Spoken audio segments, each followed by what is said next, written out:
Okay, so we've been talking germs and yuck and crud this afternoon. Here's one that just makes me crazy. Oh, yeah? Don't you hate it when you put dirty dishes into the dishwasher and when you unload them after a cleaning cycle, they're just as dirty, if not dirtier, than when you put them in? Yes, absolutely. Well, dishwashers are supposed to make life easier, but sometimes they're just downright frustrating.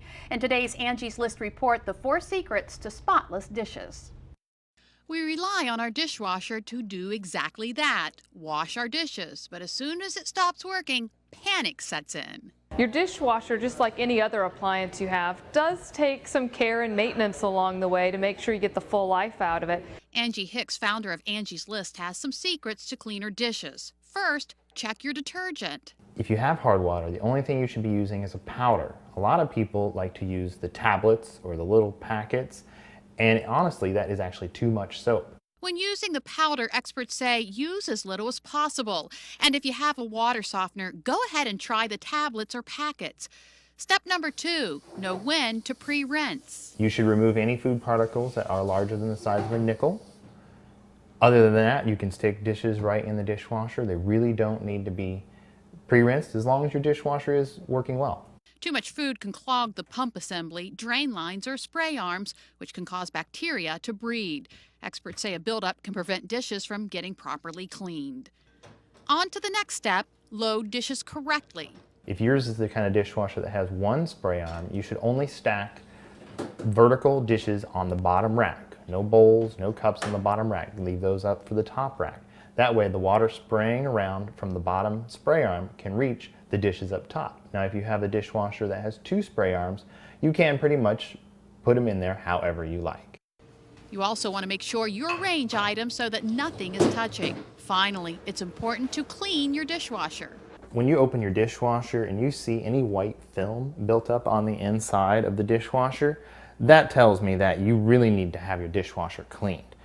You can do that yourself. There are several different products you can buy at the grocery store. Angie says that's especially true if you have hard water. Many people may not realize the kind of buildup that you can get from the hard water minerals that can deposit in your dishwasher, and that needs to be cleaned to make sure your dishwasher operates properly. Angie says dishwashers can last up to 13 years.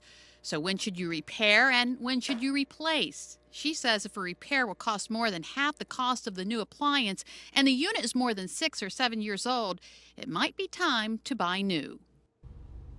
And Angie says the average price of a service call ranges from $60 to $100. That doesn't include parts and labor, but she says many companies will deduct their call charge if hired to make the needed repairs. That would make sense. Okay, so now we know how to clean the kitchen and everything in it, right? Or do we? How's that kitchen floor looking? The ads claim the Hurricane 360 spin mop system cuts cleaning time in half and spins the dirt away.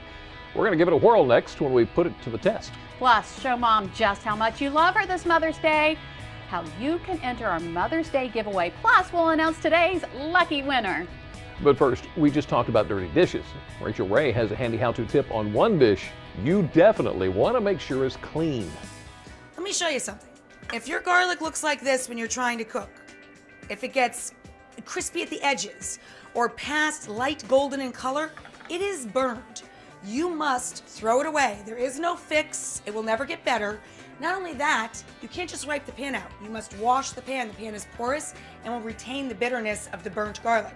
So start from scratch and don't throw it in with the oil too hot. Start with a little lower flame and I promise you, you'll fall in love with garlic.